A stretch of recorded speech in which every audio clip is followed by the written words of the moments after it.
in all of these things, it almost feels like every NDP song is a kind of diary entry in the life of a nation.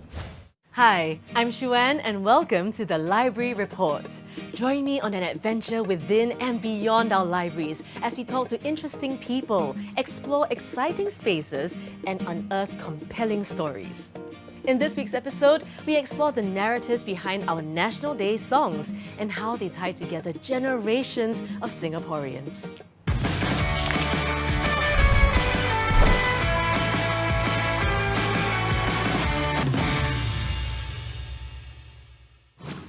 National Day songs have become an integral part of our celebrations. We learn them at school and then we sing them on National Day, whether it's at the parade or at home. But what role do National Day songs play in bringing Singaporeans together? So today I have with me a visual and performing arts professor, I also have a singer, music producer, and of course, a librarian to talk about National Day songs that date back all the way to the 80s. Hi, I'm Dr. Eugene. I'm from the Visual and Performing Arts Academic Group, NIE NTU. Hi, I'm Clement Chow, singer-songwriter, music producer, and most of you will know me for the song Count on Me Singapore and many other National Day songs as well. Hi, I'm Michelle from the National Library and I take care of the English Literature collection. Okay, let's start with a simple one.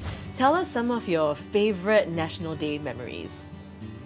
For me as a teenager, we were already hyped up in front of the television, for those of us who couldn't go there in person, and we enjoyed the whole build-up, the armed forces, the array of tanks, the entire ritual, and then leading up to the national anthem. So for me, it's always been the involvement in the National Day parade itself. Backstage was special because we had a lot of stories to exchange, being with friends that we know for many, many years and standing together, doing this for the nation.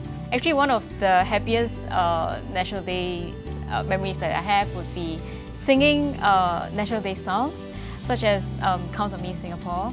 We actually practiced for months on end. Our teachers would give us song sheets and we would sing with our friends.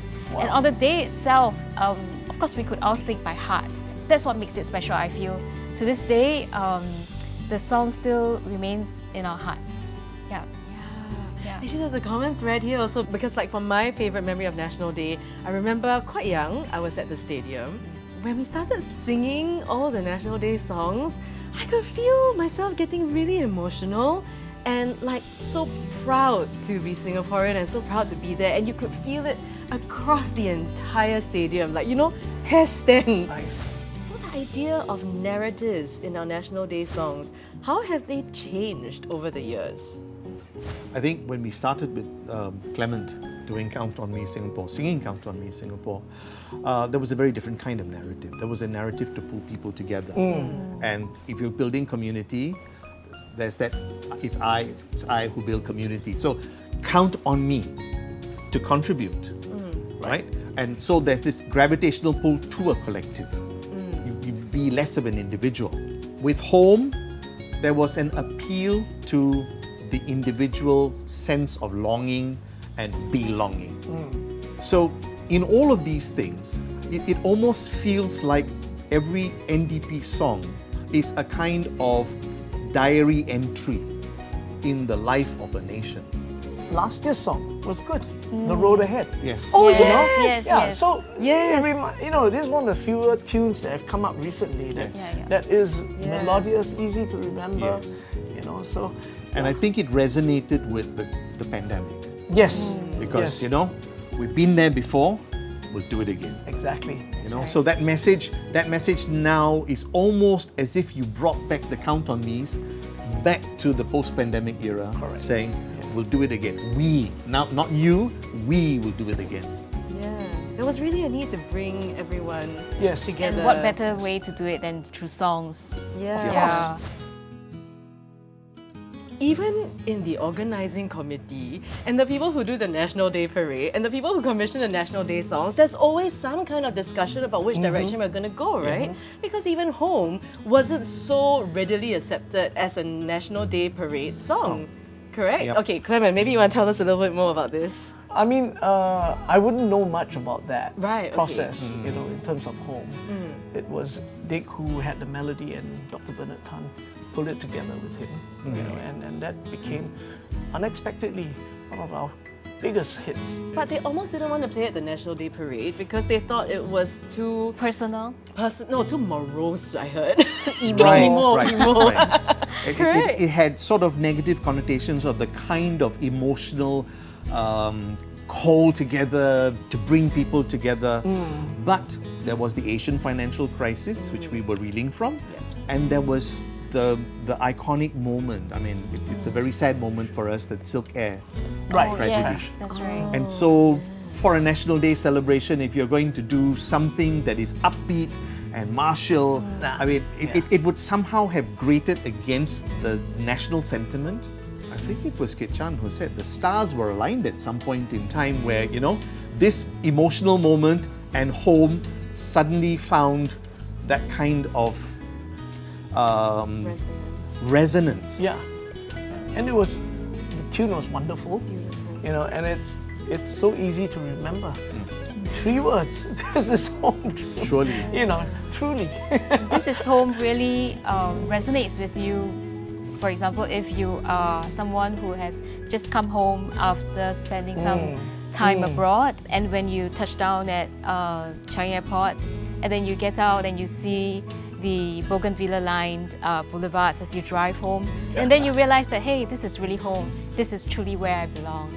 Because, over there in another country, maybe it's cold and grey skies. It really touched the chord in our hearts. I think it's always very difficult as a songwriter, to take the big picture, and make it into simple words where everyone, can just resonate with and appeal to.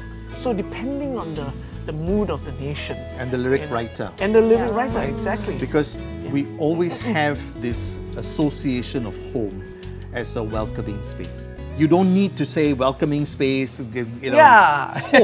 4-letter word cuts it right through. Exactly. Yeah. Okay, so some National Day songs have very mixed reactions, and one that I can think of right now is Electrico's What Do You See? For the sake of discussion, could we maybe talk about why that was? Like some of the possible reasons. Of course, we don't know for sure, but like what are some of the possible reasons for that?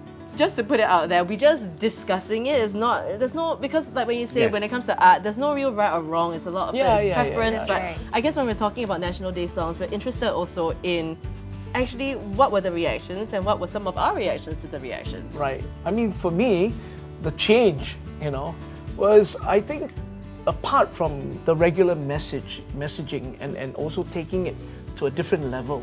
They were trying also with new styles. The songs sounded more like pop hits, versus an anthem. And then what the difference is, basically more rhythmic, lyrically also it's a lot more. So harder to sing along? Well, in a way, Right. whereas anthems have always been, single notes and no more than Count on Me, Singapore, or This Is Home Truly.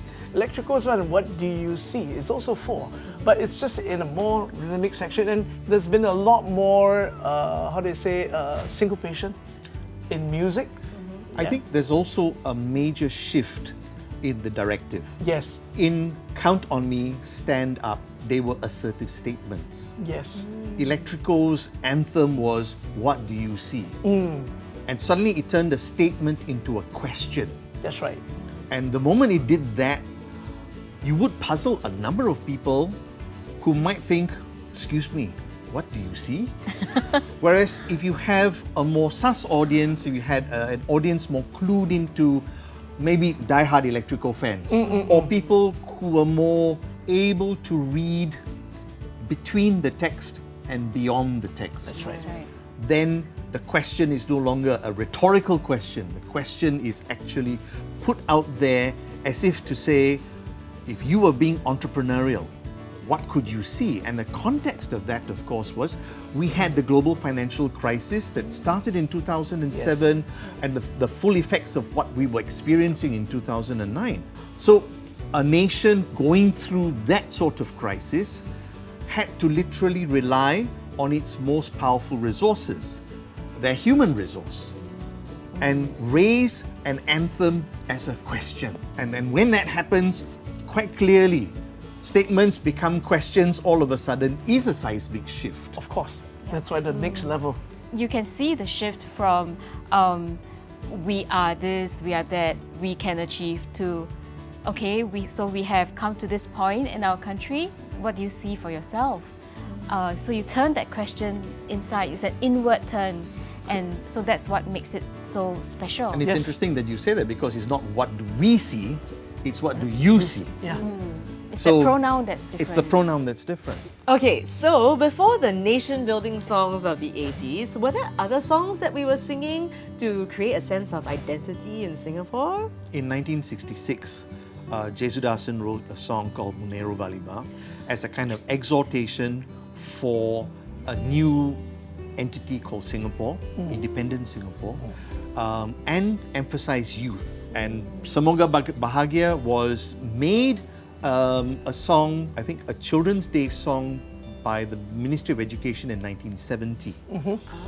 And, again, the same messages were there about whereas you are moving forward, there was always going to be this spirit, this kindred spirit, this spirit of a community, the spirit of the collective.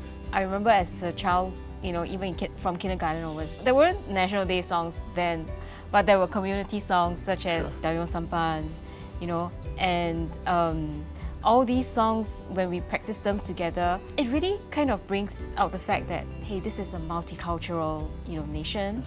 It creates our identity also. But there was a very interesting dimension to this national identity because it also spoke of an international identity. Many of us who have settled in Singapore come from backgrounds other than Singapore. And I can't think of a more appropriate song than Chan Mali Chan, the most rousing of all songs, which actually has its roots in East Nusa Tenggara, which is in Indonesia. And the song is originally called Anak Kambing Saya. So there is a way in which Chan Mali Chan has been owned, Exactly. right? We take ownership of these The songs. tune's the same, Right. the lyrics are different. Exactly. Right? We absorb a lot of influences around us Yes. and we make them ours. Yes, yes. I hope our Indonesian compatriots are not offended that we have turned one of their folk songs into our own, right? So Yeah. within that notion of multicultural is also Singapore as a melting pot. And if you're a melting pot, admit it. You have influences from all over the world. Thank you so much, Dr. Eugene, pleasure. Michelle, Thank you. Clement, Oh, my pleasure. for too. being here with us today. I have learned so much. And to everyone watching, thank you so much for watching the Library Report. If you liked it, please subscribe. But before you go, maybe tell us what your favorite National Day songs were and also what you might want next year's National Day song to be about. Yeah? All right, we'll see you next episode. Bye-bye.